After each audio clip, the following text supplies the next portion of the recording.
Okay, so basically today we are going to talk, it's a lot more about oral. So I guess it's not too bad since even though you're late, but I think we should have enough time to cover. Okay, so we're going to talk about how can we structure our responses in terms of oral using the Peel format. Okay, so in this case, I think you're familiar with Peel. Probably your teacher might have covered with you in school. You might have been encouraged to use it for even subjects like literature, history, social studies, and whichever. So in terms of oral, actually, it's slightly different. I wouldn't say it's totally different because I think Peel is Peel, right? I think it's basically your point, okay? Your point, then after that, your elaboration, okay? But I think what's a bit different for oral is that instead of just explain, we actually have E for example and E for experience as well. Yeah. So explain, example, experience. Okay. Then finally, we have a link back to the question. Yeah. So in this case, I think we do have, well, Peel.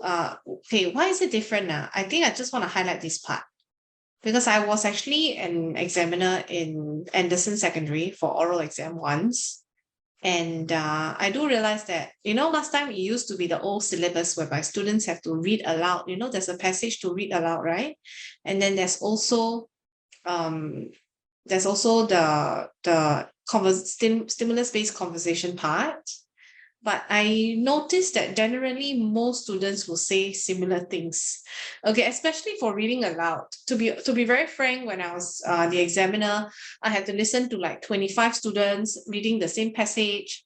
And when it comes to the stimulus-based conversation, I think what their responses are quite similar as well.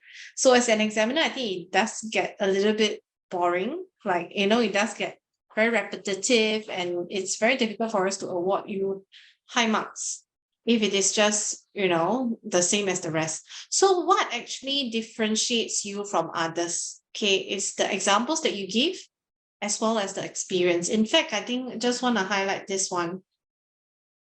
It's really important if you can give your personal experience. It's going to interest the examiner because everybody has different experiences, and if you're able to share your personal experience and it's relevant to the topic that we're discussing, then of course, it's going to be more, it's more meaningful. And then I think it's going to also give you more marks also in terms of oral exam.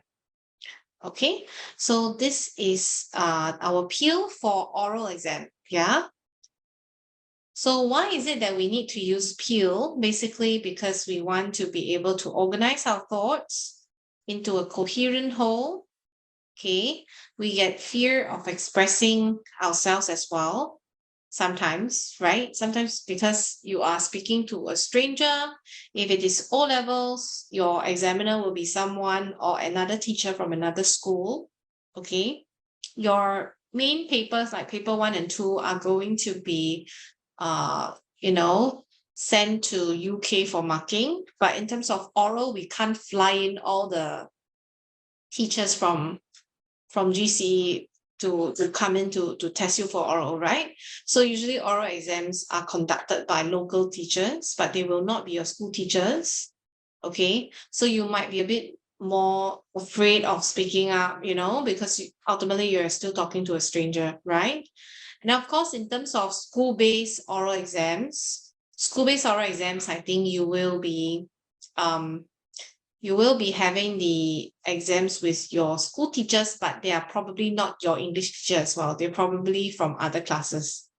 Okay, so to get over the fear, actually, it'll be good if you can have like a system in mind, like a format to help you.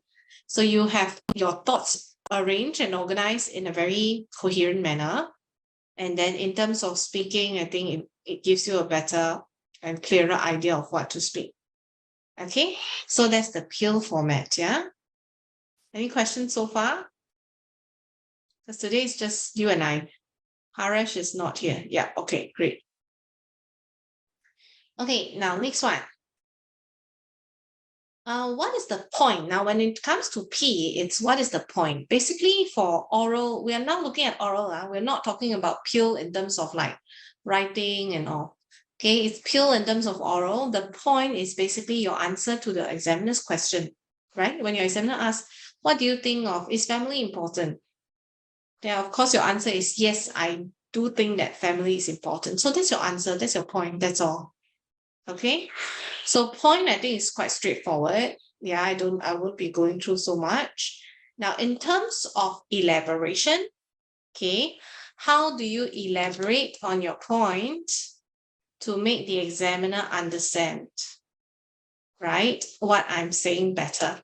So you should give details given in the stimulus and use observation skills to elaborate on your point. Yeah. So in this case, basically, in terms of elaboration, right, it is additional to what you have given as your point, like your answer. So if I say, oh, I think family is important, right? Because then I can state some of my points that is additional points to support your point. Okay, I can say that because family is gives us strong mental support. It helps us to relieve stress when we spend time with family and all these things. Okay. And also some points would be like maybe it helps us to develop maybe good learning habits and all. So these are points, additional points that help to elaborate your answer to your examiner. Okay. But then again, they are not explanation, right? I think we always think that elaboration means explanation. Actually, it's not. Elaborate means to give them more information about your answer.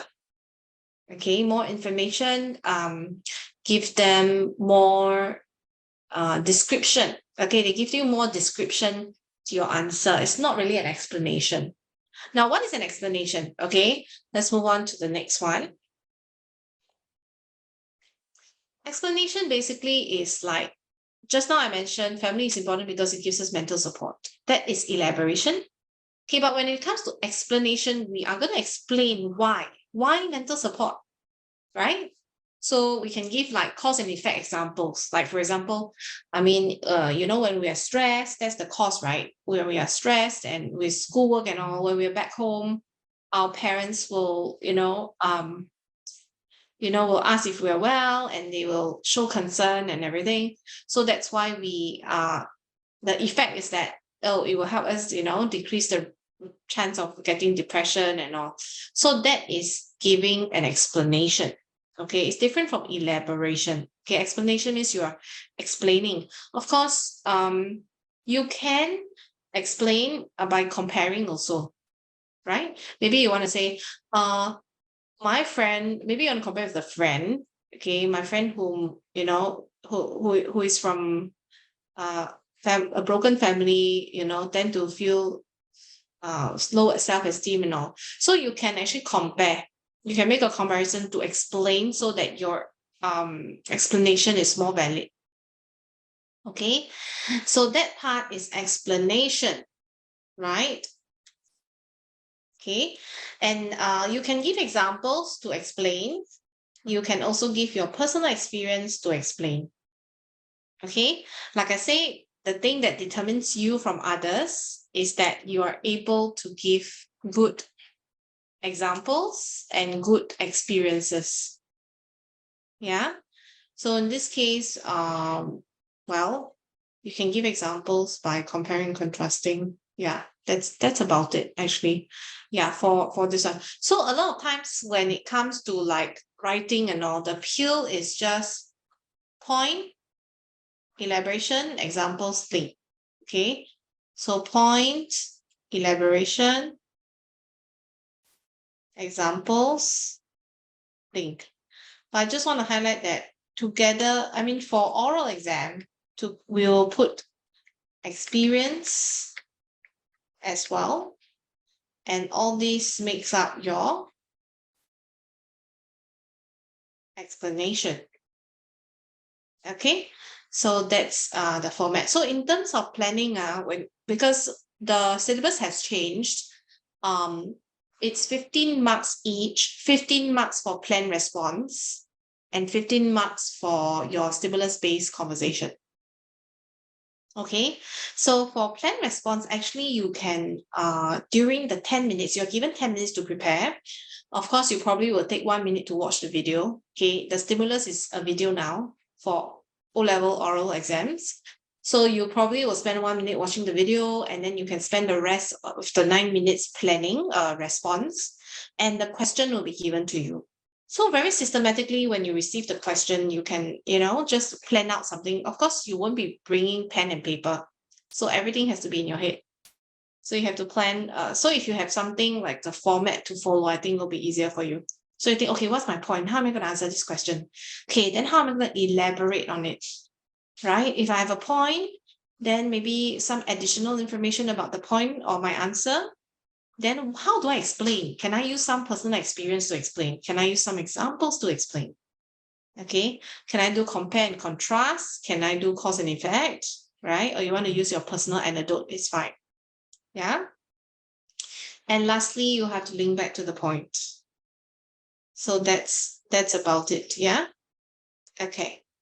So how does what I have said link back to the main idea? So that's link basically. I think link is not difficult. Okay, maybe you can say all in all, family is definitely, essential to support, mental health and all this. Okay, so that will be the link that supports you back to your main point, right? Okay, so now let's take a look at this video. Let me just turn it on.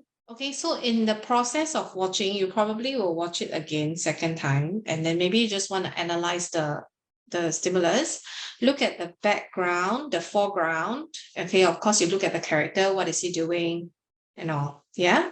So from this video, you probably would have expected, they're going to talk about like rubbish or disposal of all this trash, and it's also in a forested area, right?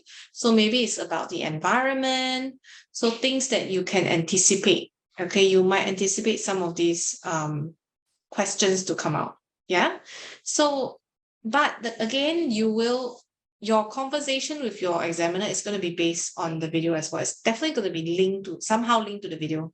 So it's always good to generate some ideas first before you even step forward and go to your examiner. Okay. Now, but there will also be a component, like I said, which is plan response. You will be given a question and you will have to basically talk about you'll have to plan a response in response to the question with the examiner. Okay. So next question, do you enjoy doing community service? Why or why not? Okay, it's just us, so don't be shy. Okay, you can speak up, or you need time to prepare. Do you need time to prepare?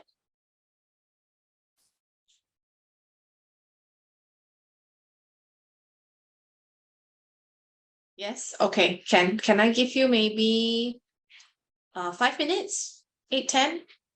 Okay, 5 minutes, then we can discuss on this topic, yeah? Okay. Okay, what are some examples of community service? Actually, there are a lot of different types of community. Anything that benefits the community is considered a community service.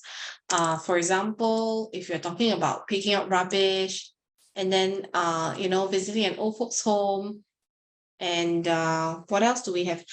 Even if you're doing like compost bin, recycling and all this, right? So these are examples of community services.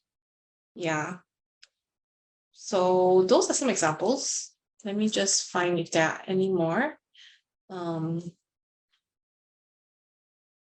Fostering a sheltered animal, clearing up the cigarette butts on the ground. Yeah, all these are community service ideas.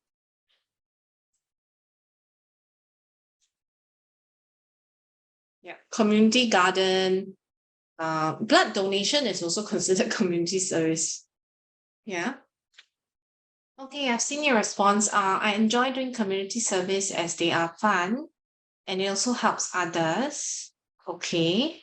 Well, I think, let me just try to, segment it out. Yeah. So I think your response is that, yes, I enjoy. right? I enjoy doing it. Da da da. Okay. Then I think what